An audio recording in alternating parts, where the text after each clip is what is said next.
Like and unlike parallel forces से related आज हम सेल्फ असेसमेंट क्वेश्चंस डील करने वाले हैं। क्वेश्चन वन और question two. Question number one ये आपके सामने बोर्ड पर मौजूद है। What is meant by like and unlike forces. Like और अनलाइक फोर्सेस का मतलब क्या होता है?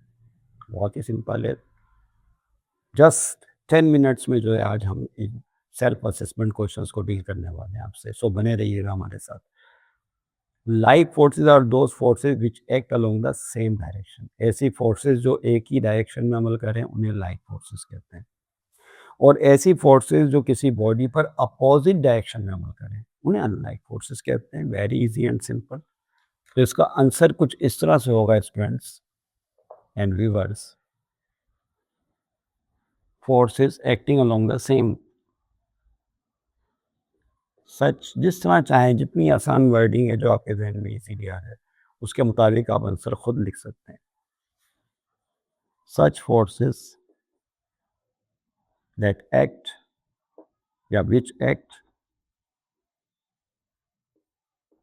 Acting along the same direction या in same direction, in same direction called like forces, and forces acting in opposite direction called unlike forces, and the forces in opposite direction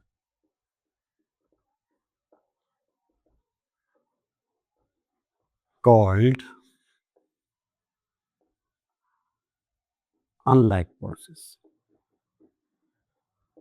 Okay. Question number 2, self-assessment question.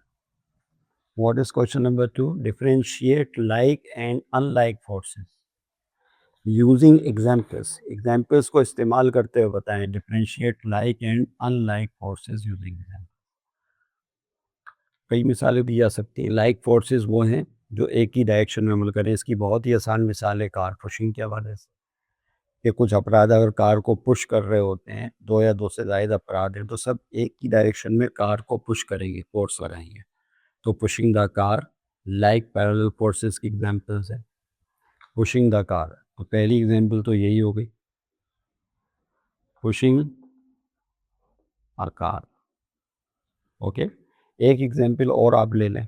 अगर कोई ship समंदर के अंदर फर्ज कर लें रुका हुआ है और उसका इंजन फेल हो गया है और उसको जो है सी शोर तक, सी साइड तक लेकर आना है, तो उसके लिए क्या करते हैं? पोर्ट तक लाने के लिए उसके आगे बोट्स लगा दी जाती हैं जो उसको टो करती हैं, लेकर चलती हैं अपने साथ साथ। इस डेट के लिए तो इसकी एग्जाम्पल और सकती है, द शिप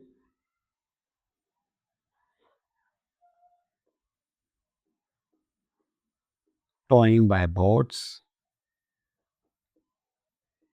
बोट्स के ज़रिए उनको टो किया जाता है ताकि जो है शिप को जो है मंजिल मकसूद तक पहुंचाया जा सके। तो यहाँ पे ज़ाहिर सी बात है जो बोट्स लगी हुई होंगी, कश्तियाँ, उस शिप को एक ही डायरेक्शन में फोर्स अप्लाई करके पोर्ट तक लेकर जाएंगी बंदर का। इस डेट के लिए तो यहाँ पे भी फोर्सेस एक ही डायरेक्शन में अमल करेंगी। इसी तरह फ़र्ज़ कर लें कि कोई बहुत ही वज़नी चीज़ है जो कि नीचे पहाड़ से नीचे है और उसको उठाना मकसूद है, तो उसके साथ रस्सा बांधने के बाद एक शख्स रस्से को खींचकर ऊपर की तरफ उस चीज़ को, हैवी चीज़ को नहीं ला सकता, तो एक से ज़्यादा अफराद फिर जो है उस रस्से को ऊपर की तरफ खींचेंगे, तो सब की डायरेक्शन ऑफ फोर्स एक ही तरफ, एक ही जानिब होगी, तो उसे भी लाइक फोर्सेस का नाम दिया जाएगा। Is that clear? इसी तरीके से फ़र्ज़ कर लें यहाँ पर मैं इस बोर्ड पर फोर्स अप्लाई कर रहा हूँ, ये मैंने फोर्स अप्लाई इस डायरेक्शन में बोर्ड को अंदर की तरफ, एक फोर्स और अप्लाई कर दी इसी डायरेक्शन में, या ऐसे अप्लाई कर दी, इस डेट के लिए और दो फोर्सेस हो गई, तो इनकी direction same inside the board है, तो ये भी क्या कहलाएंगी? Like forces कहलाएंगी। तो लाइक फोर्सेस की तो बहुत सारे एग्जांपल मेन डेली लाइफ में हम देखते रहते हैं कि जिसमें दो या दो से ज़्यादा फोर्सेस एक ही डायरेक्शन में अमल कर रही होती हैं। Is that clear? अब these are the like forces. Unlike forces किन्हें कहा जाएगा? Unlike forces are those which acting in opposite direction, जो अपोजिट डायरेक्शन में अमल कर रही है। जैसा कि ऊपर इस सेल्फ असेसमेंट क्वेश्चन नंबर 1 में हमने इसकी डेफिनेशन ध्यान की और लिख भी दी। एग्जाम्पल में आप इसकी बेहतरीन एग्जाम्पल जो है वो ये जो इससे पहले भी हमने दी थी आपको, वो है बीम की एग्जाम्पल दी थी। या चलें एक एग्जाम्पल और ले लेते हैं, सी सा। आपने एक गेम देखा होगा बच्चों का, वो इस टाइप का गेम होता है। ये इसमें जो है एक फलक्रम बीच में लगा हुआ होता है इस टाइप का, और ये एक पटरा या बीम होती है। एक स्टूडेंट यहाँ मौजूद है, इस पोजीशन पर पॉइंट ए फर्ज कर लें, एक स्टूडेंट यहाँ पॉइंट बी पर मौजूद है। दो बच्चे खेल रहे होते हैं, यानी वो ए पर जो है वो नीचे की जानिब पुश करता है इसको, वे अपने वजन के ज़रिए फोर्स लगाता है।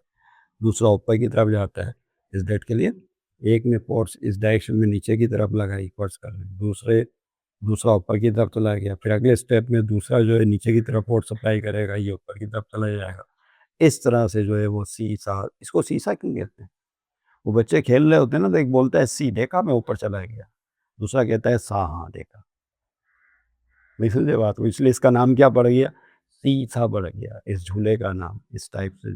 तो यहाँ पर भी जो है अनलाइक फोर्सेस अमल कर रहे होते हैं। अगर दोनों स्टूडेंट्स या दोनों बच्चे नीचे की तरफ भी फोर्स लगाएंगे तो झूल नहीं पाएंगे। मेरी बात समझ रहे हैं आप? ये फोर्स जो है डायरेक्शन ऊपर नीचे नहीं, अनलाइक फोर्सेस अमल कर रही होती है अपोजिट डायरेक्शन में। तो सीसा की एग्जाम्पल बड़ी ज़बरदस्त है इसके अंदर, सीसा हो गया। इसके अलावा और भी कई मिसालें में अपोजिट डायरेक्शन में बॉडीज अमल करती, अपोजिट डायरेक्शन में फोर्सेस अमल करती हैं। A book lying on a table, ये एक और एग्जाम्पल याद आ रही है। A book lying on table, कोई किताब है जो कि टेबल पे रखी हुई है। फर्ज कर लें कि यहाँ पर ये एक टेबल है, टेबल के ऊपर जो ये बुक रखी हुई है। ओके, सपोज ये बुक है, इस पर दो फोर्सेस अमल कर रही हैं। एक इसका वेट है जो कि डाउनवर्ड अमल कर रहा है, डब्ल्यू, और एक फोर्स अपोजिट डायरेक्शन में अमल कर रही है जो कि इस टेबल सरफेस की नॉर्मल फोर्स है, सतह का अमूदी रद्द अमल। इसको upward direction of the surface भी बोलते हैं। ये ऊपर की तरफ अमल कर रही है, इसको आर की अलामत से मुँह शो किया जाता है। अब तो ये नहीं कि आप डब्ल्यू आर ने आप एक को F1 कहते हैं, को F2 कहते हैं, तो ये सिंबल है, तो नाम है, आप जो चाहे नाम दे दे।